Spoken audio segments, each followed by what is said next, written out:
anticipation. My name's Colin Geddes. I'm the Midnight Madness programmer, and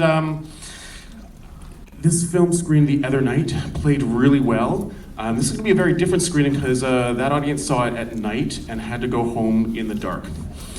You guys have the buffer of sunshine afterwards, so that'll hopefully give you a little bit more moral courage. When I see films from Midnight Madness, I see a lot of bad horror films. A lot of really tired cliches. Hey, there's a slasher. Oh, it's killing girls. Just girls. That's kind of tired. Let's move on. Oh, there's a found footage film. There's a zombie film. Every once in a while, you see something which kind of makes you go, oh yeah, that's why we like this genre. Because you can do interesting things within it. You can say you can play out neat ideas within the conventions of genre, and this definitely does that. It Follows is creepy. It's going to get under your skin, but there's a really element of style and fresh ideas with it. And I want to introduce you to the director of It Follows, David Robert Mitchell.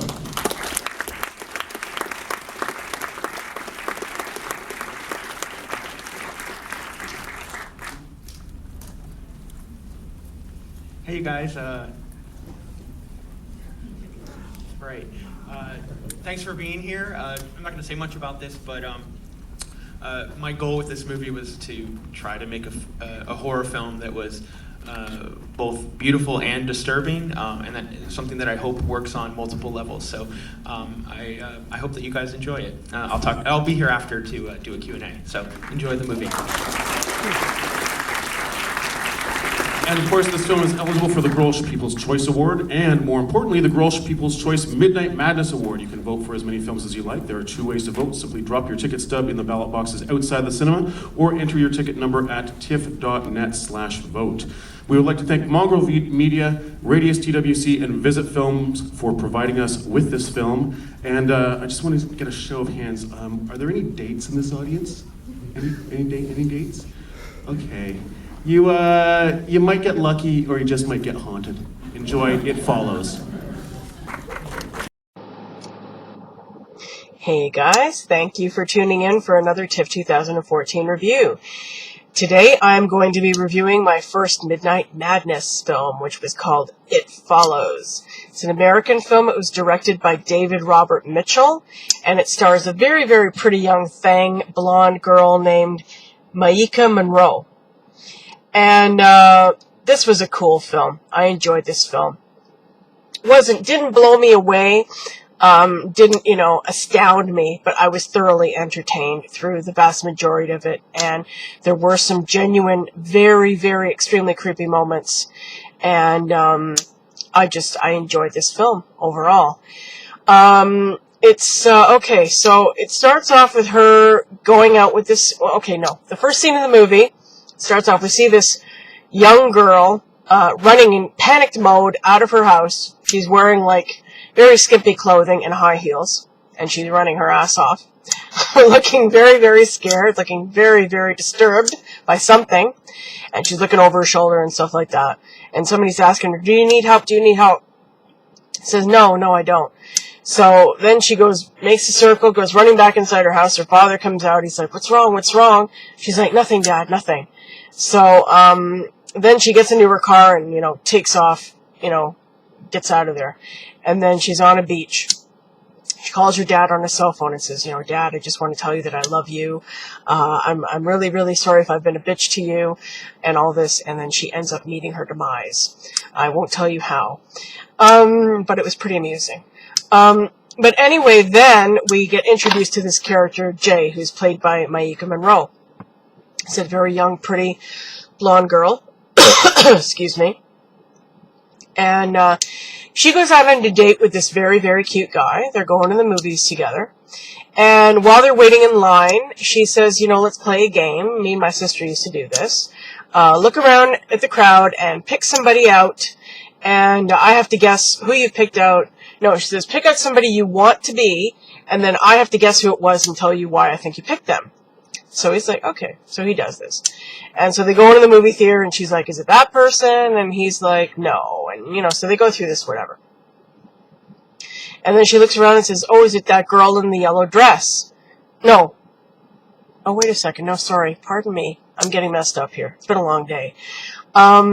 This is when she plays the game, and he says, you pick somebody. So he's looking around the theater, and he says, is it the girl in the yellow dress? And she looks around and says, what girl in the yellow dress? And he's like, that one over there, the one standing over there. And she's like, I don't see any girl in the yellow dress. And he gets this really, really freaked out look on his face, and he says, let's get out of here. I have to leave. And she's like, what's wrong? And he said, no, we gotta go. So, anyway, then they go, they end up going out, to some secluded place, making out, and they have sex. And he tells her, and then the next thing, and then he chloroforms her for some unknown reason. And, I shouldn't be telling you all this. I shouldn't be giving this away. Okay, never mind. The best scene in this movie comes after that, which I already spoiled for you. I'm sorry. But anyway, she wakes up and she's in this chair, and she's in her bra and panties, and her arms are like, tied to the arms of this chair, and she's sitting in this, like, it looks like some underpass or under a bridge or something, some really creepy, spooky looking place, and it's dark, with all these, like, so it looks like it's under a bridge or something, or some deserted, like, old building, and he's there, and he says, listen, are you okay? I didn't mean to hurt you, I didn't mean to scare you, but I gotta tell you something. I had to have sex with you because, something is following me, and the only way I can get rid of it is by having sex with another person. So now it's going to start following you. And she's like, what the hell is going on?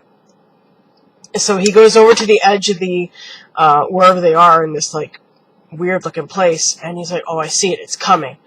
And, that was, for me, that was like the creepiest scene in the whole movie. That was really, really well done. And that was the first incident. And so the rest of the movie, she's just kind of like, has all these, encounters with these things that come, after her.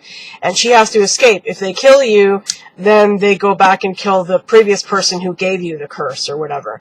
So, he tells her, listen, you have to keep, make sure you never get yourself in a place with only one exit.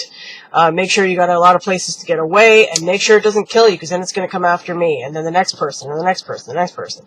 So, her and her friends spend the whole movie, kind of like, running away from these things and trying to figure out what to do.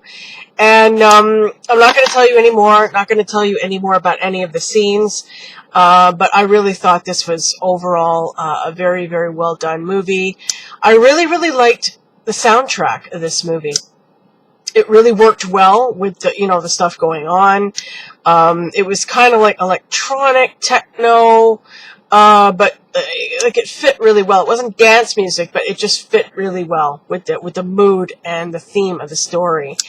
And, there were some really, really genuinely creepy moments in this movie. I mean, you're just kind of waiting to see what happens next, and, a little bit, over the top in places, a little kind of stupid in others, but, it's a horror film. I can forgive, I'm a horror movie fan, and I can forgive horror movies for being stupid if the majority of the film is, creative and different and original, and this one was. Like, Colin Geddes, he's the Midnight Madness programmer. When he came out and did the intro, which I posted at the beginning here, he was saying as a programmer he has to see a lot of bad horror films. And, they're all the same, right? You always see the same shit, especially in these teenage movies when people have sex. Like these Friday the 13th movies, when you see people do it, what's the next thing that happens? They get slaughtered all the time, right? And, just people stalk them. It's cliche. It's boring. You see the same thing over and over and over again. Well, this was something different. She gets stalked by these things, but it's not quite the same. It's just, and the mood of it was set in Detroit, which is, as you know, I'm sure, is a very down and out city. And, some of it is, the setting takes place in these really, really, like, creepy, abandoned old houses, and, it's spooky. It's spooky. I wouldn't want to be there at night, that's for sure. And, it's just really, really well done. I really enjoyed it. I had a good time watching this movie.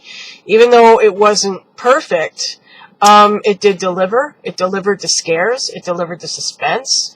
delivered the entertainment, and it was different. It was well done. It was a good effort, and I applaud the guy for doing this. For David Robert Mitchell, I don't know if I mentioned, he's the director.